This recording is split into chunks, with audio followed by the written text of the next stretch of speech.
tsy misy famelan-keloka raha tsy misy fahamarinana. Il n'y a pas de pardon sans justice. Tsy varoboba ny famelan-keloka satria manoloana ny tsirariny, manoloana ny faharatsiana dia tsy fanarotsaromana ny faharatsiana akory ny famelan-keloka. Fa ny famelan-keloka dia natolotra ho an'ny olona izay mahatsiaro voafatotra ilay faharatsiana ka tsy mahavonjy tena amin'izany. Ary ao anatin'izany izy dia ny fahatsapany rikoriko an'ilay faharatsiana fa tsy tafavoaka tao. Izany no mendrika ny atao hoe famelan-keloka. Il faut nommer un chat un chat. Noho izany indramiko ny version katolika ny tenin'ny soratra masina ao amin'ny Jeremia 9:4-7. Version katolika mahafinaritra ny fomba ilazany azy ato ary mazava kokoa. Ataotaony foana ny fitsaboana ny ferin'ny zanakavavin'ny vahoakako. Lazainy hoe fiadanana nefa tsy misy fiadanana tsiny. Izany hoe ny zava-doza dia ny atao hoe banalisation du mal.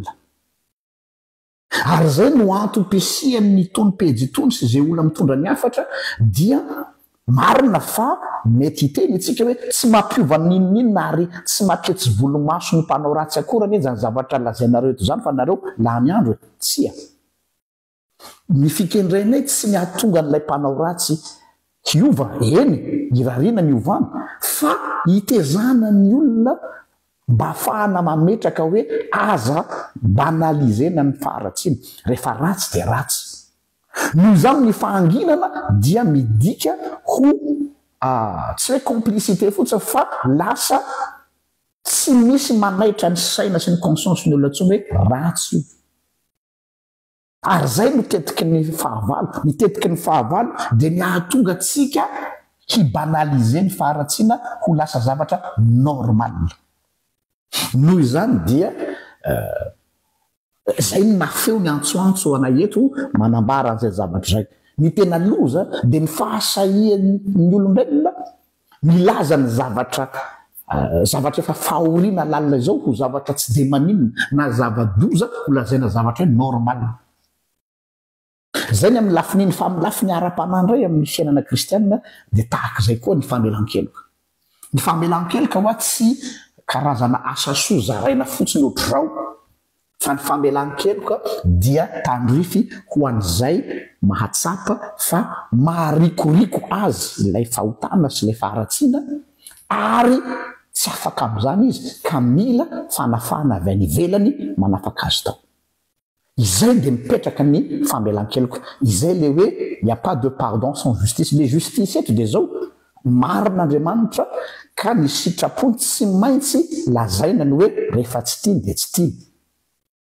Tsy hoe fitiavan'Andriamanitra dia mikipo ny masony amin'ny zavatra tsy mety, fa ny mahafitiavana azy zay indrindra no dénoncer ny mal. Ny objectif ao anatin'ilay atao hoe dénonciation du mal tsy resaka culpabilité mihitsy na fiampangana na fanameloana fa ny dénonciation du mal dia reconnaissance n'ilay faharatsiana aloha.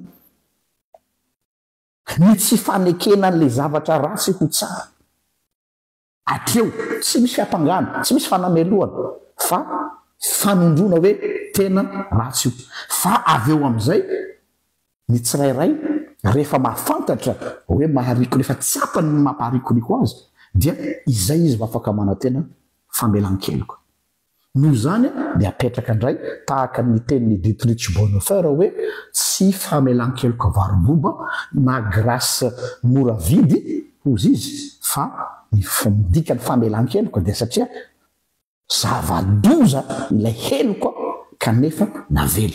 Dia mahatsapa ny valeur an'ilay famelan-keloka aloha amin'izay fotoana izay fa tsy hoe zavatra toy ny popiny commune ka mandeha gratuit amin'izao moa efa tsy isy tsony zany fa efa andoavam-bola fa tahaka ny taloha dia zay mampiasa ao mandeha foa dia avela mandeha mibasasakeo ny rano.